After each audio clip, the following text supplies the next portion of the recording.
Good morning everyone. কেমন আছেন সকলে? আমি ভালো আছি। পিয়া যখন আসছিল না সেই সময় কাঁচা আম নিয়ে এসেছিলাম, ভেবেছিলাম একটু আম তেল করব। তো সেই সময় তো আমার আম তেল দেওয়া হয়নি, আর এগুলো ফ্রিজে রাখতে রাখতে কেমন একটু পেকে গেছে প্রত্যেকটা আম। এই আমটা তো বেশ ভালোই পেকে গেছে, তো এই পাকা আম দিয়েই আমি ভাবছি একটু শরবত বানিয়ে রাখি।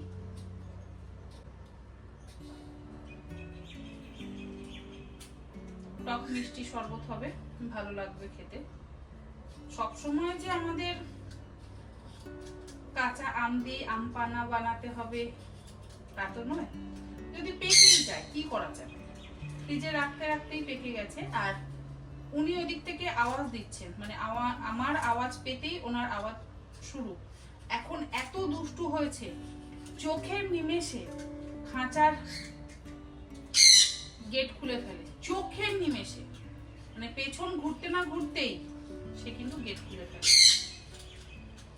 তাকে এখন ওইভাবে রাখা যায় না, আর সে থাকতে চায় না। আসলে খাঁচাতে থাকবো না, সব সময় আমাদের কাঁধে কাঁধে ঘুরে বেড়াবো। বিশেষ করে ছেলে থাকলে তো বেশি দুষ্টুমিটা হয়। আমাকে একটু না ভয় পায়, আমি দেখেছি বেশ ভয় পায়। যদি আমি শুনি যে ও খাঁচায় ওটা করছে, খোলার জন্য চেষ্টা করছে গেটটা, আমি যেই সামনে যাব একদম চুপ করে যাবে। যেন মনে হয় আমি কিচ্ছু করিনি। তো আমি কিছু করেছি না, আমি কিচ্ছু কোনো দুষ্টুমি করিনি। ঠিক সোজা গিয়ে রডে বসবে, এরকম করে এমন করে আস্তে করে পেছন করে তাকাবে, আমি কিচ্ছু করিনি, কিচ্ছু করিনি। তো আমাকে এখন ওটাকে দড়ি দিয়ে বেঁধে রাখতে হয়। বিকেলের পর থেকে তো আমার সাথেই থাকে, সব সময় তো রাখা সম্ভব হয় না। আমি কাজ করব না, আমি ওকে সাথে নিয়ে বসে থাকবো। ওর হচ্ছে আমাকে সাথে নিয়ে তুমি কাজ করো। সেদিন আমি এদিকে ভিডিও শুট করছি আর দেখছি সে খাঁচার উপরে ঘুরে বেড়াচ্ছে বাইরে, কিন্তু উড়ে টুড়ে যায়নি, কিন্তু সে খাঁচার উপরে ঘুরে বেড়াচ্ছে। আর আমাকে যখন দেখেছে না, তখন কিন্তু নিজেই একটু ভয় পেয়ে গেছে যে এবারে মা তো বকবে, বা যদি আমাকে কিছু বলে। আমি সে তাকে কত রকম ভাবে আনার চেষ্টা করছি, সে ভয়ে আরো চুপ করে এক জায়গায় বসে আছে। ভয়টা আছে প্রাণী। পরশু দিনকে মনে হয় ছেলে, আমি ছিলাম না বাড়িতে, বাজারে গেছিলাম, ছেলে খাঁচা টাচা পরিষ্কার করে বাইরে বের করেছে, জলের বাটিটা দিয়েছে, দিয়ে এবারে ওই দড়িটা দিয়ে যেটা দিয়ে বাঁধবে সেটা এখানে আর কি নিতে এসছে ভেতরে। তার মধ্যে সে খাঁচা খুলে বেরিয়ে সোজা দাদার কাঁধে, মানে আমাকে খাঁচায় কেন রাখা হবে, আমি দাদার সাথে ঘুরে বেড়াবো। ও উড়বে না, ও বাইরে ঘুরে বেড়াবে। আর এই যে দেখুন, এদিকটা কাঁচা এদিকটা পাকা, এই কাঁচা পাকা আম দিয়ে আমি বানাবো শরবত। কুকারে সেদ্ধ করব, সেদ্ধ করে শরবত বানাবো। এখন খোলা হবে না, এখন আনা হবে না, এখন আমি কাজ করছি, তুমি থাকো ওদের সাথে, ওদের সাথেও থাকবে না।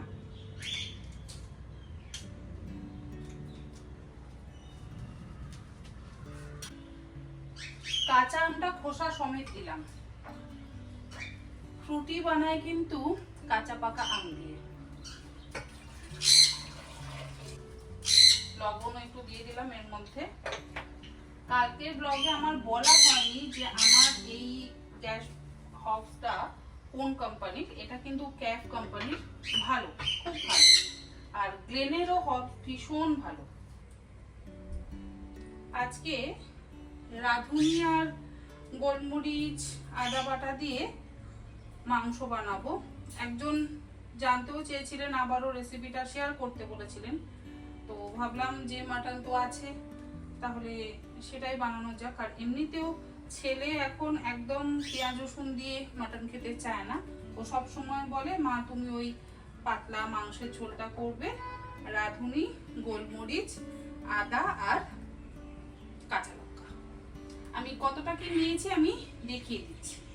1.5 কেজি মাটন, তার জন্য আমি এখানে নিয়েছি 1 ইঞ্চি আদা টুকরো করে কাটা আছে, এই 10-12টা কাঁচা লঙ্কা, 2 টেবিল চামচ পরিমাণে গোটা গোলমরিচ আর 2 টেবিল চামচ পরিমাণে রাঁধুনি। আর আদার টুকরোগুলোকে আরেকটু ছোট করে নেব, তাহলে আমার বাটতে সুবিধা হবে। রাঁধুনিটা একটু ধুয়ে নেব, ধুয়ে তারপর ভিজিয়ে নেব, তাহলে সেটা বাটতে আরো সুবিধা হবে।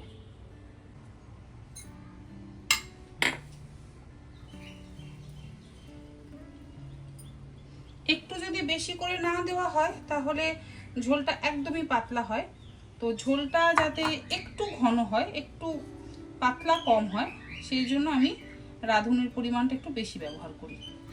মৌহাদি যে এই রেসিপিটা কি দারুণ শিখিয়েছিল কি বলবো, যখনই বানাই তখনই আমার মৌহাদির কথা মনে হয় যে মৌহাদি এত সুন্দর এই রেসিপিটার কথা বলেছিল। তারপর থেকে তো পেঁয়াজ, আদা, রসুন বাটা দিয়ে মাংস আমাদের বাড়িতে হয়ই না।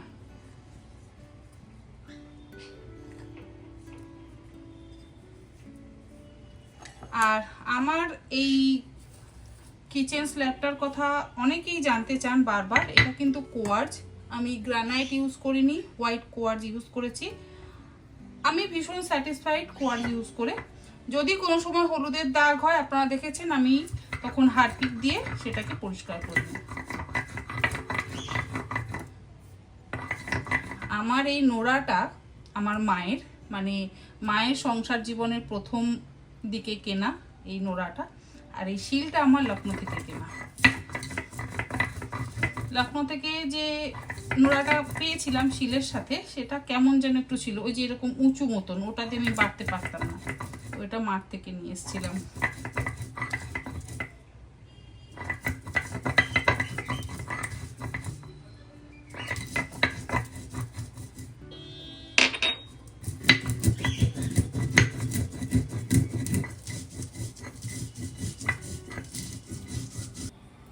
আর রান্নাটা করব কিন্তু ঘি দিয়ে। আমি সব সময় এই রান্নাটা ঘি দিয়েই করি। আমাকে মৌহাদি ঘি দিয়েই করতে বলেছে, তবে একটু সর্ষের তেল আমি এর মধ্যে অ্যাড করব, খুব অল্পই সর্ষের তেল দেব। অল্প একটু গোটা জিরে ফোড়ন দিয়ে দিলাম, আর দেবো এর মধ্যে হিং,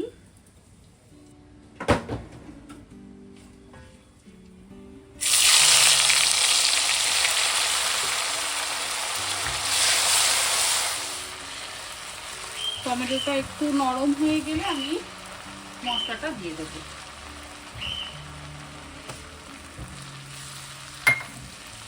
আর মশলাটা দিয়ে হাই ফ্লেমে 2 মিনিট একটু ভেজে নিচ্ছি।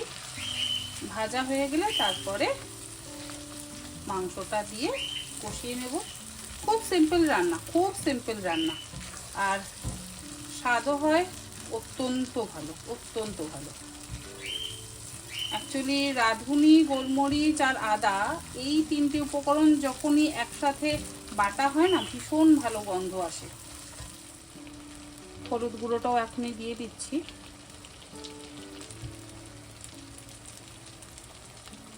অল্পই লাগে হলুদ গুঁড়ো। মশলাটা বেশ একটু ভাজা ভাজা হয়ে যাবে, তারপর দিয়ে দেব মাংসটা।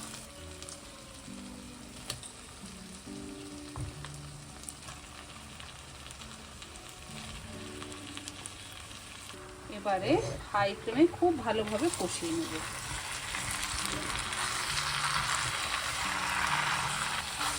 আর সেদ্ধটা তো আমি ইনস্ট্যান্ট পটেই করব। গিক রোবোকুক কোম্পানির ইনস্ট্যান্ট পট আমার কাছে আছে। অনেকেই আমার থেকে কোম্পানিটার নাম জানতে চান, তো তাদেরকে বলে দিলাম যে আমি গিক রোবোকুক কোম্পানির ইনস্ট্যান্ট পট কিন্তু ইউজ করি, অনেক বছর ধরে ইউজ করছি। তো 20 মিনিটে আমার মাংস সেদ্ধ হয়ে যাবে। আলু দিচ্ছি না, ছেলে আমি কেউই খুব একটা আলু খেতে পছন্দ করি না, তাই জন্য আর আলু দিচ্ছি না। 10 মিনিট কষাবো, বেশিক্ষণ কষানোর দরকার নেই।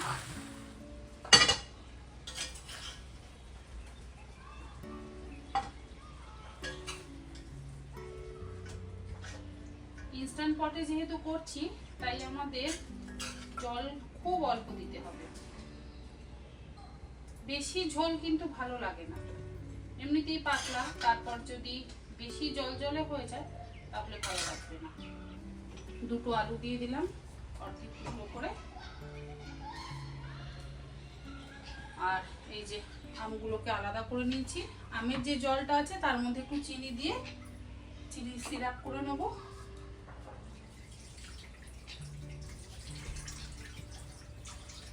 অল্প জল দিলাম।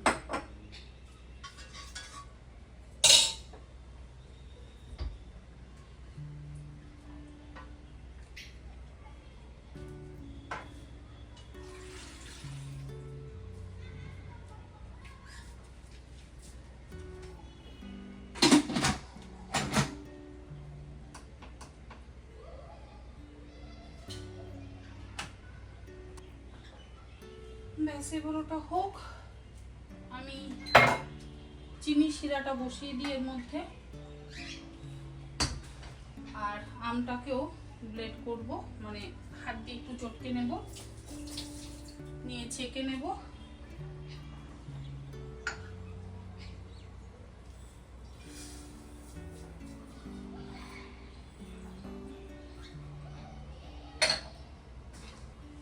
চিনিটা এটাতে একটু বেশি লাগে, যেহেতু আমি সবটাই টক আম দিয়ে করছি। জানি না আমগুলো কতটা টক। তনির পাকশালাতে কিন্তু এর রেসিপি আছে, অনেক দিন আগে দিয়েছিলাম। আটিগুলোকে বের করে নিচ্ছি, বের করে নিয়ে ব্লেন্ডারে নিয়ে আমি একটু ব্লেন্ড করে নেব। ফ্রুটি বানান এবারে, ভালো লাগে কিন্তু ফ্রুটি খেতে। ছেলে যখন ছোট ছিল তখন এগুলো খুব বাড়িতে বানিয়ে রেখে দিতাম। এখন সে সব খায় না, সে আবার স্বাস্থ্য সচেতন ছেলে, না খাওয়াই ভালো। চিনি শরীরে যত না দেওয়া যায় তত ভালো। খুব পাতলা আটি, আমগুলো খুব ভালো পেয়েছিলাম, আটি নেই বললেই চলে, নেই আটি। আম তেল খুব ভালো হতো, কিন্তু দিয়ে উঠতে পারিনি সেই সময়। আমার মা আচার, মানে আমের আচার, আম তেল এগুলো খুব ভালো দিতে পারে। এই যদি ব্লগে শোনে না, বসে যাবে আম কিনে আম তেল দিতে।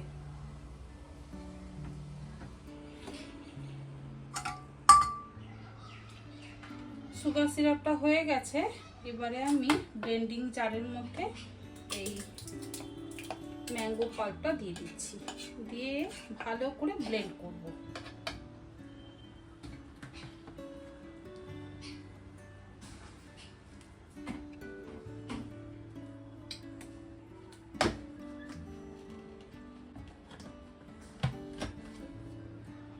খুব ভালোভাবে ব্লেন্ড করা হয়ে গেছে। আর দেখুন কালারটা কিন্তু ভীষণ সুন্দর এসছে, ভীষণ সুন্দর।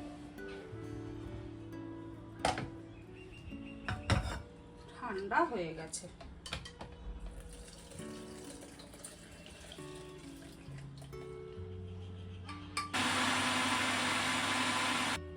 একবার চেক করব যে মিষ্টিটা ঠিক আছে কিনা।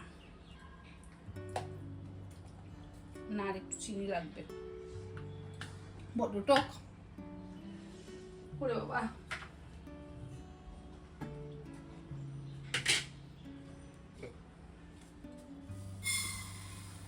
যেহেতু আমটা মিষ্টি ছিল না, টক ছিল, সেই জন্য চিনিটা একটু বেশি পরিমাণেই দিতে হবে।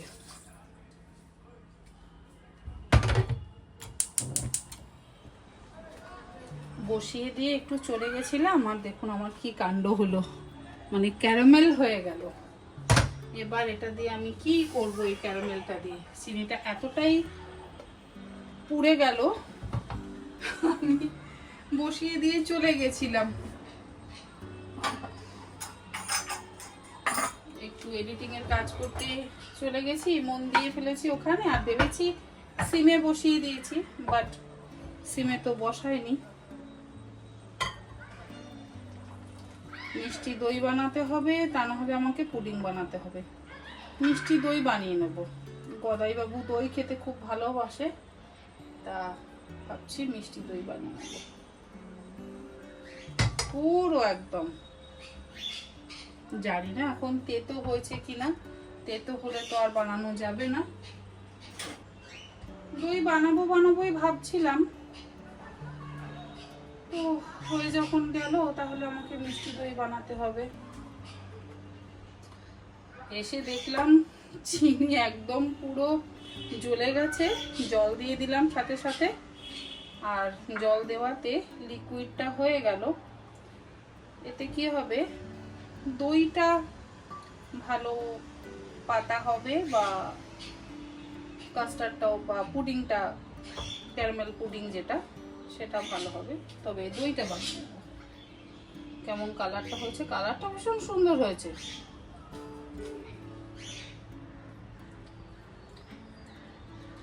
না তেতো হয়ে গেছে, দেখা যাক দুধে মেশালে কি লাগে।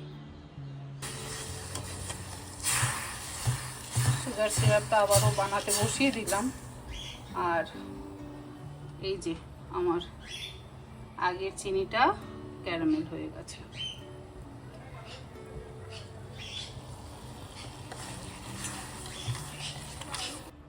একটু নুন না দিলে টেস্ট আসবে না।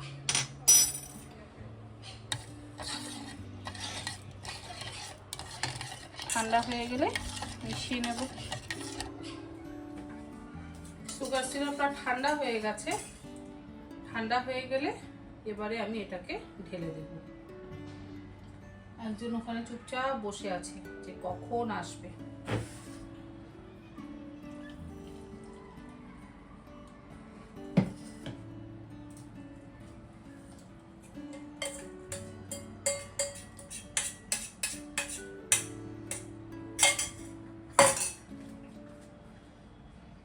নিজে নিজে কিন্তু গেটটা খুলে নিয়েছে, খুলে নিয়ে ওখানে বসে আছে। একবার এলো আমার কাছে,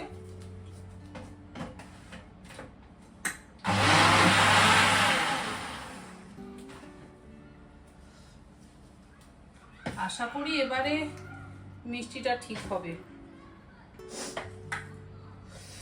যা টক বাবারে আমটা ছিল।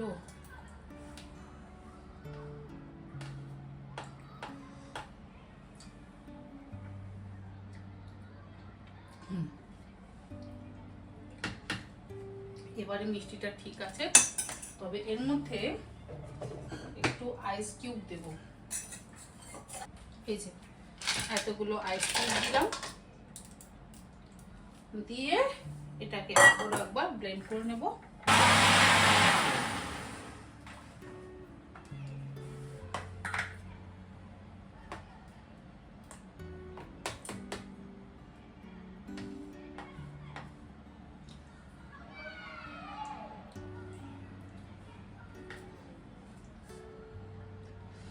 দারুণ হয়েছে। এবারে এটাকে ঢেলে রাখি। দেখছেন আমি কাজ করছি, আর এখানে একজন এসে হাজির হয়েছে। আরে তোদের কি এখানেই ঘুরে ফিরে আসতে হবে? ওখানে তো একজন চুপচাপ বসে আছে, ভাবছে আমি গেটটা খুলে চলে এসেছি। কি এখানে কি তুমি রান্না করতে এসছো? রান্না করতে এসছো? রান্না করতে এসছো?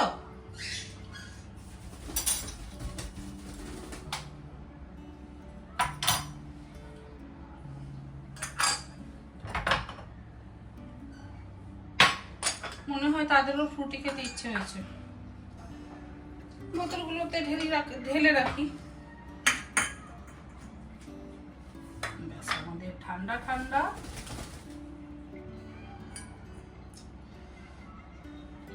Mango Frooti ready.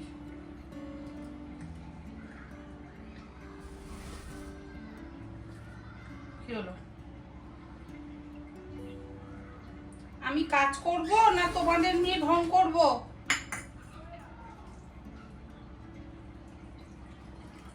শুধু খাবার জিনিসের ধান্দা, জানি এখানে এখন খাবার জিনিস পাওয়া যাবে।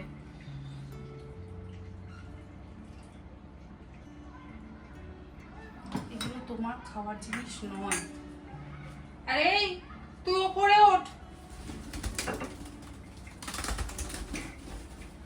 কি শুরু করেছে, এবার বোতলগুলো আমার ফেলবি।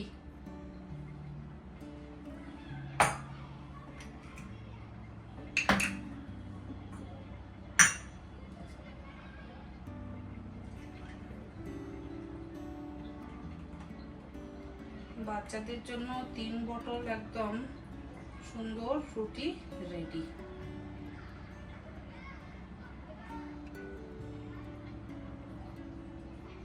কি যে খুশি হবে না, বাচ্চাগুলো খুব খুশি হবে।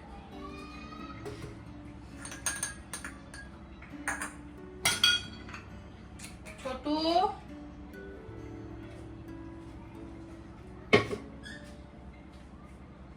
কি ব্যাপার, তুমি কিছু খাবে?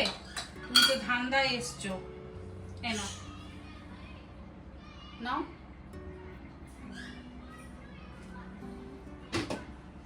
আজকে ব্লগটা তাহলে আমি এখানেই শেষ করছি। আপনারা তো দেখছেন যে একজন এখানে ঘোরাফেরা শুরু করে দিয়েছে, একজন এখানে অলরেডি চলে এসছে। আমি তাড়াতাড়ি বটলগুলোকে বন্ধ করি, তা না হলে বটলগুলো একটা উল্টে দিলেই গেল। আর এগুলোকে এখান থেকে সরিয়ে ফেলি। আর ওখানে কোথায় যাচ্ছিস? ওখানে কোথায়? ওখানে কোথায়? এখানে বসো। খাবার জিনিস দেখলে সেখানে ঘুরঘুর করতে হবে। আজকে ব্লগটা তাহলে এখানেই শেষ করি। ব্লগটা কেমন লাগলো অবশ্যই জানাবেন। চেষ্টা করব নেক্সট আবার তাড়াতাড়ি আপনাদের সাথে ব্লগ শেয়ার করতে। আপনারা ভালো থাকবেন, সুস্থ থাকবেন। ধন্যবাদ। আপনারা দেখুন আমি এখানে এডিট করছি আর দুজনের উৎপাত।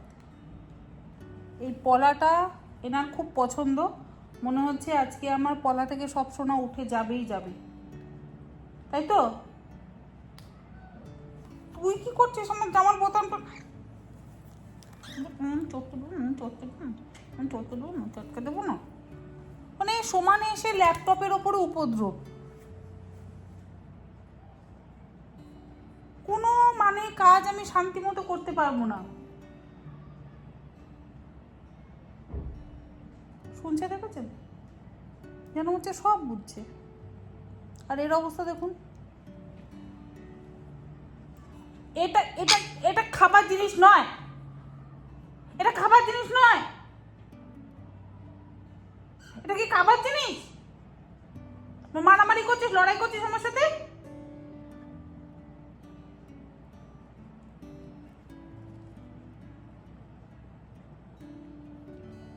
বুঝতে পারছেন আমার অবস্থা, আমি কিভাবে এডিট করি, কিভাবে কাজ করি?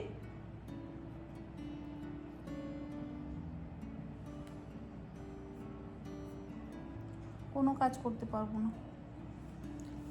এই বোতামগুলো কি কি হয়েছে? কি হয়েছে?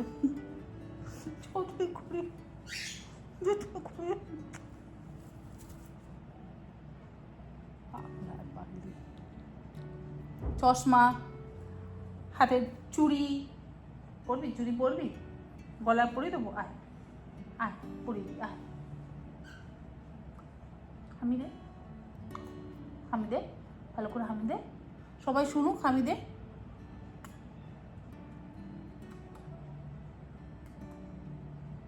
বাকিগুলো কিন্তু খাঁচার উপরে চুপ করে বসে আছে, তাদের কোনো উপদ্রব নেই। তারা একদম একজন ভেতরে আর বাকিরা খাঁচার উপরে, আর এদের দুজনের উপদ্রব। আবার রেগে গেল দেখুন। বাবা, বলেছি বলে রাগ হলো দেখুন, বলেছি উপদ্রব। বাবা লে, ওরে সর্বনাশ, রাগে ফুঁসতে দেখেছেন? হ্যাঁ, এত রাগ হলো। ওনার বদনাম করেছি আমি, পুরো রাগে ফুঁসছে। যখন আমার উপরে রাগ দেখায় তখন ঠিক এইভাবে রাগটা দেখায়। কি হলো? পুরো একদম ফুলে গাঁদা ফুল কদম ফুল হয়ে যায়। খুব রাগ হচ্ছে। আচ্ছা ওলে বাবালে আমি খুব ভয় পেয়ে গেছি, খুব ভয় পেয়ে গেছি, ভীষণ ভয় পেয়ে গেছি। আর এ নিজের মতন কাজ করে যাচ্ছে, আমি খুব ভয় পেয়ে গেছি আজকে। কদম ফুল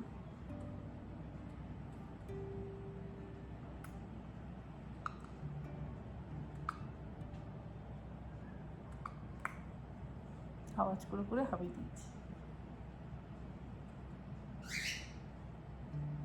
খুব রাগ হয়ে গেছে, পেস্টিজে গেছে।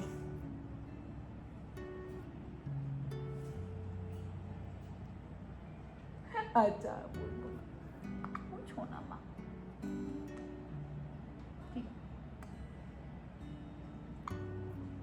আমি এবার কাজ করি, কাজ করবো না?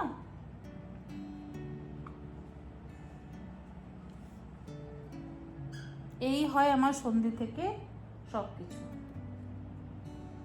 কোনো কাজ তারা আমাকে করতে দেবে না। এরপরে ঘুম পাবে তার, এই 8টা নাগাদ তার ঘুম পাবে। 8টা নাগাদ ঘুম পেলেই জামার মধ্যে ঢুকবে। ওলে বাবালে, ওলে বাবালে, একটু একটু আবদার।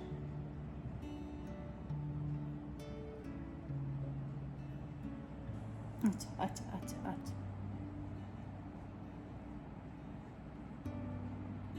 এগুলো হচ্ছে তার আবদার, যে আমাকে এখন আদর করে দাও, আমাকে এখন হানি খেতে দাও, তাকে বকা যাবে না। আচ্ছা বকবো না, বকবো না, আচ্ছা আচ্ছা বকবো না, বকবো না, তুমি যা খুশি দুষ্টুমি করবে, আমি কিচ্ছু বলবো না, কিচ্ছু বলবো না। হ্যাঁ করে যাও, করে যাও, তুমি অনেক দুষ্টুমি করে যাও, করে যাও।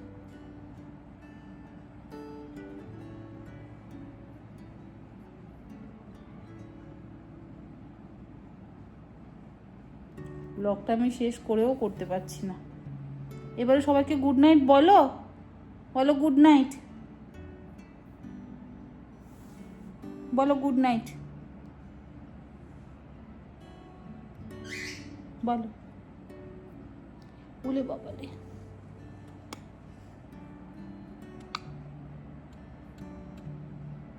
বুঝতে পারছেন কিরকম আদর হচ্ছে? করো আদর করো, সবাই দেখুক, দেখুক সবাই।